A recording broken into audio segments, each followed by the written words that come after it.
Mahkamah Konstitusi atau MK memutuskan memanggil 4 Menteri Kabinet Indonesia Maju untuk menjadi saksi dalam sidang lanjutan sengketa Pilpres 2024 pada Jumat 5 April 2024. Keempat Menteri Presiden Jokowi itu adalah Menteri Koordinator Perekonomian Erlangga Hartarto, Menko PMK Muhadjir Effendi, Menteri Keuangan Sri Mulyani, dan Menteri Sosial Tri Risma Harini. Dan Tribuners berikut deretan perbedaan reaksi mereka. Yang pertama, Erlangga Hartarto. Pada Selasa 2 April 2024, Erlangga mengaku masih menunggu undangan tersebut dan siap hadir sebagai saksi. Yang kedua, Muhadjir Effendi. Ia mengaku belum mempertimbangkan akan hadir atau mangkir dalam sidang sengketa pemilihan presiden atau Pilpres 2024 di MK.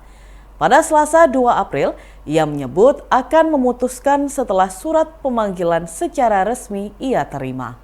Yang ketiga, Sri Mulyani Indrawati. Pada Selasa 2 April, Bendahara Negara ini mengatakan akan memenuhi panggilan MK jika ada undangan resmi. Dan yang keempat, Tri Risma Harini. Ia mengaku siap bersaksi pada sidang sengketa Pilpres di Mahkamah Konstitusi asalkan undangannya sudah ada. Pada Selasa 2 April, Risma juga menjelaskan proses penyaluran bantuan sosial dari Mensos RI. Ia menegaskan penyaluran bansos menjelang Pilpres Februari 2024 lalu itu sudah sesuai dan mengikuti data permintaan dari daerah. Kedutaan Besar Israel di seluruh dunia kini dalam keadaan siaga tinggi. Hal ini terjadi setelah 7 penasihat militer Iran tewas akibat serangan Israel di Suriah pada Senin 1 April 2024 lalu. Lembaga penyiaran publik Israel melaporkan kantor kedutaan sudah meningkatkan kewaspadaannya.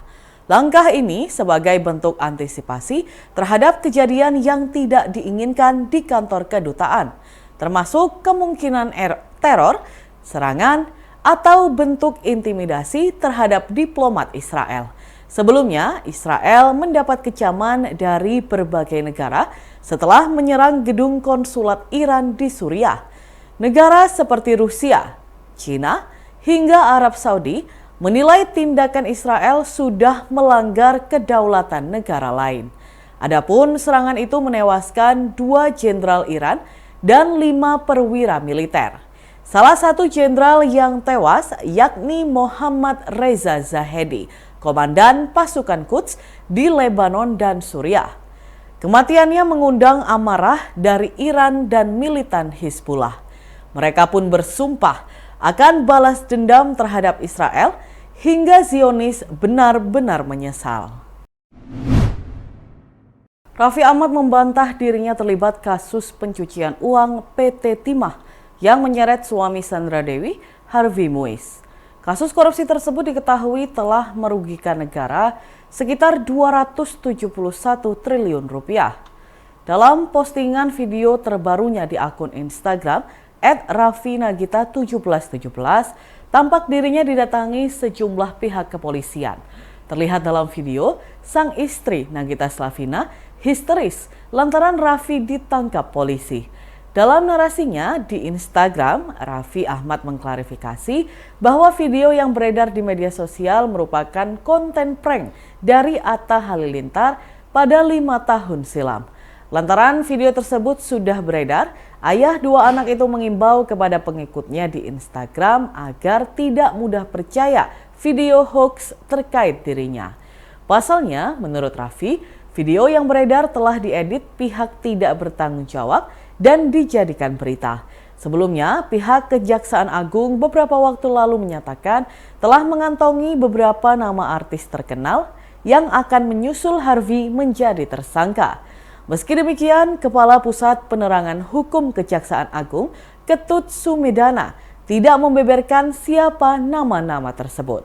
Namun, penyidik telah menyelidiki terkait para artis yang akan menjadi tersangka baru dalam kasus mega korupsi timah. Aroma alkohol tercium tajam saat pemusnahan barang bukti atau BB oleh Polres Sampang. di halaman asrama Polri, Jalan Jamaluddin, Kelurahan Gunung Sekar, Kecamatan Kabupaten Sampang, Madura, pada Rabu 3 April 2024. Ratusan botol minuman keras atau miras berbagai merek itu dimusnahkan dengan kendaraan berat.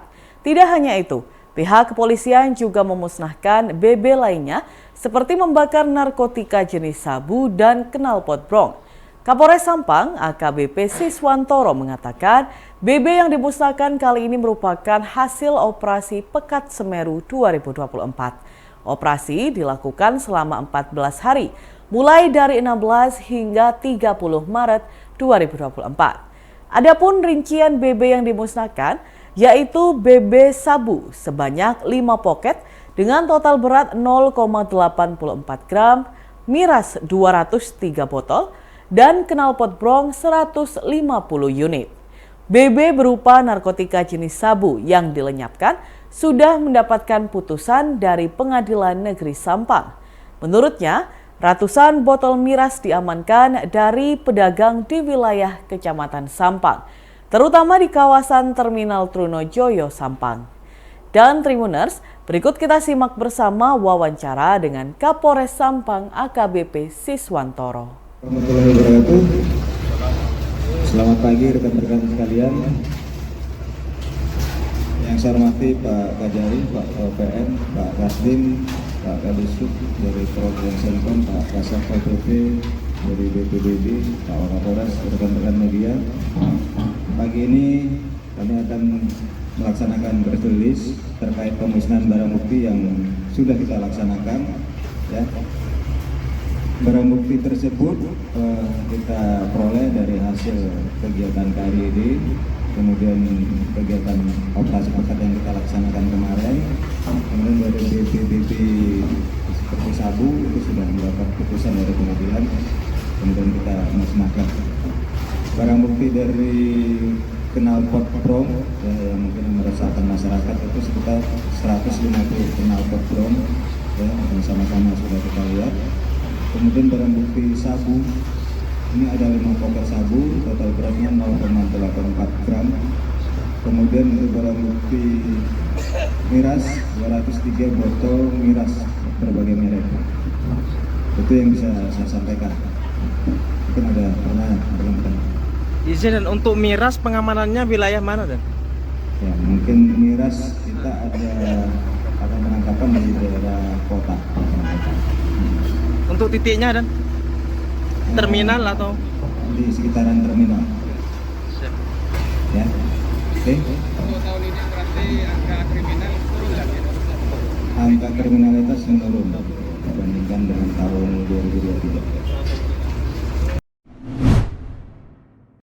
Sebanyak 3 anggota kepolisian Resor Situbondo dipecat tidak dengan hormat atau PTDH dari Kesatuan Polri pada Rabu 3 April 2024.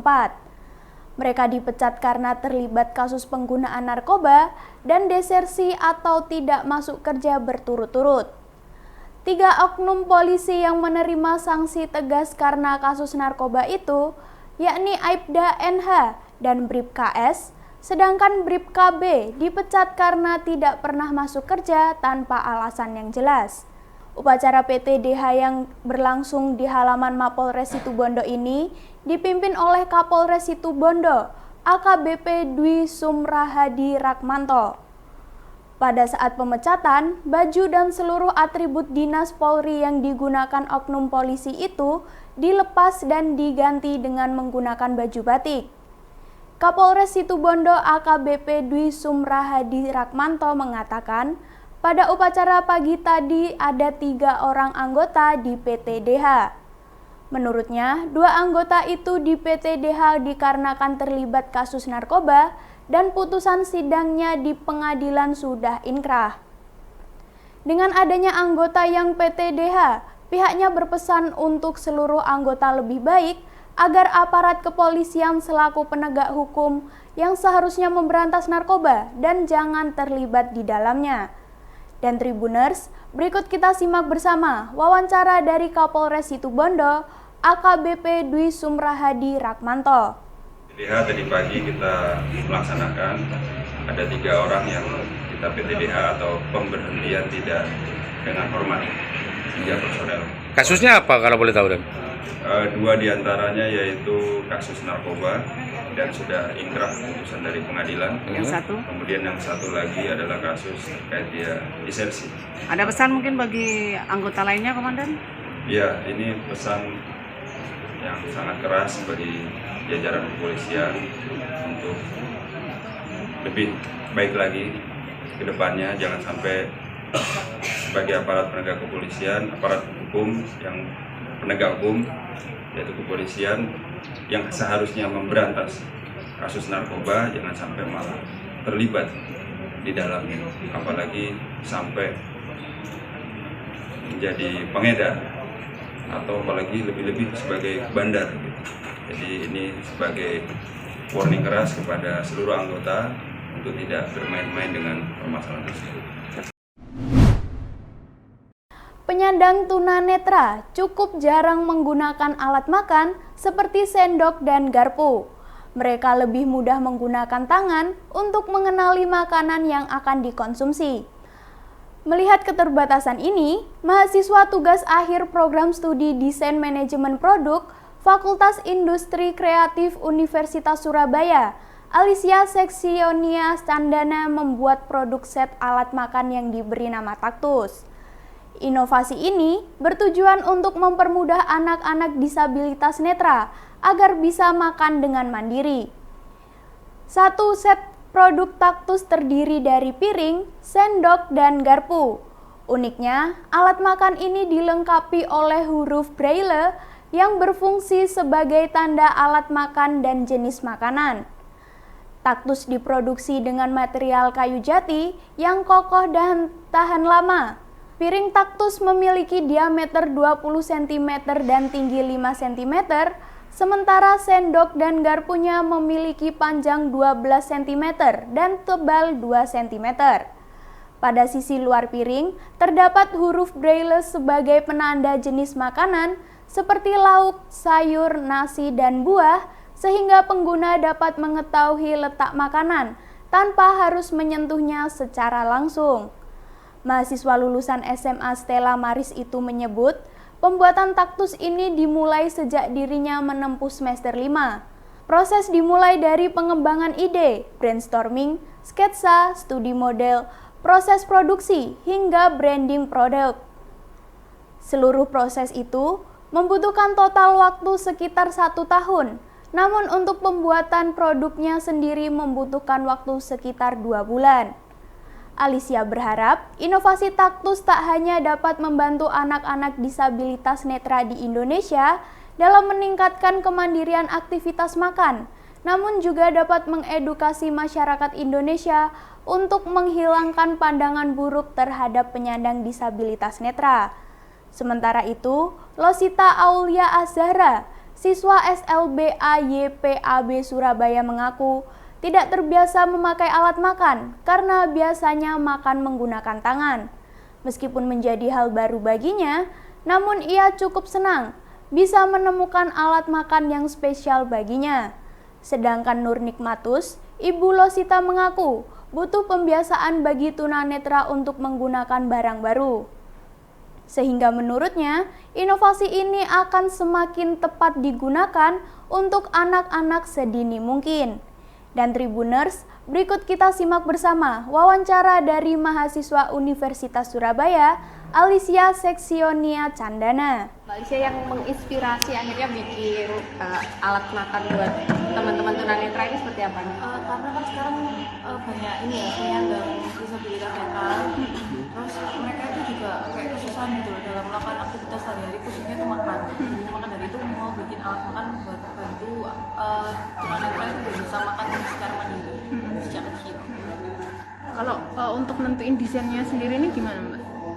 Kalau buat desainnya sendiri, kalau piring itu adaptasi dari bentuk piring yang udah ada, cuman dibedakannya itu dari ditambah ketinggiannya. Jadi biar kalau misalnya untuk makanan itu nggak kececeran gitu. Terus juga di sini ada braille-nya, jadi biar anaknya itu baca braille-nya tanpa harus menyentuh ke makanannya langsung, jadi kan biar makanannya juga higienis ya gitu. Buat sendok garpunya juga ini ada braille-nya juga, biar mereka tahu yang mana sendok yang mana garpu, jadi tanpa dipegang ujungnya. Oke. Nah, terus kalau buat ini bisanya dibikin bengkok itu jadi biar kayak kalau pakai sendok lurus itu kepalanya yang deket ke tempat makannya, jadi biar nggak kepala terus yang deket ke makanan, soalnya kan kayak kalau kayak gitu dari sisi ergonominya tuh nggak ergonomis. Itu dibuat biar ini dilengkungin biar sendoknya ke kepala, bukan kepala yang ke tangan. Oh, gini Iya. Oh. Ini ngambil lengkung gini sebelumnya udah diuji coba dulu. Iya sudah diuji coba dulu. Jadi dari awal ide semua itu udah jadi observasi dulu, interview dulu, itu bikin studi modelnya dulu. Kalau studi modelnya, jadi ada beberapa studi model yang dibikin bentuk-bentuk piring yang lain sama sendok garpunya juga beda-beda bentuknya. Terus di uji coba baru ketemunya desain fixnya gini kayak gitu. Terus setelah bikin desain fixnya ini nanti ini diuji coba juga lagi, baru dibikin prototipenya. Berarti awalnya bentuknya nggak yang langsung kayak gini? Enggak, jadi banyak prosesnya panjang. Jadi mulai dari sketsa dulu, terus beberapa studi model. Jadi kalau piringnya tuh ada pilihnya beberapa, ada yang pakai sekat dulu, ada yang sekatnya macam-macam bentuknya. Kalau sendok garpunya memang ininya fix, lengkung, cuman yang bedain handle-nya. Jadi handle-nya tuh ada yang, ini kan ada konturnya, ini ada konturnya, terus ada yang bentuk konturnya beda-beda. Terus ketemunya bentuk ini yang paling nyaman. Di tangan gitu berarti ya. Butuh waktu berapa lama itu Mbak untuk? Ini dari kurang lebih setahun ya, dari semester 5. Mbak, hasil inovasi ini nanti kedepannya seperti apa? Mau diapakan ini? Ya, paling sih buat mereka ini ya, buat mereka belajar makan dari kecil. Kalau bisa dari kecil, dari kayak usia TK gitu. Jadi biar mereka tuh kedepannya bisa makan secara mandiri tanpa dibantu lagi gitu loh. Terus ya harapannya bisa diproduksi sih, bisa diproduksi secara massal. Download Tribun X sekarang, menghadirkan lokal menjadi Indonesia.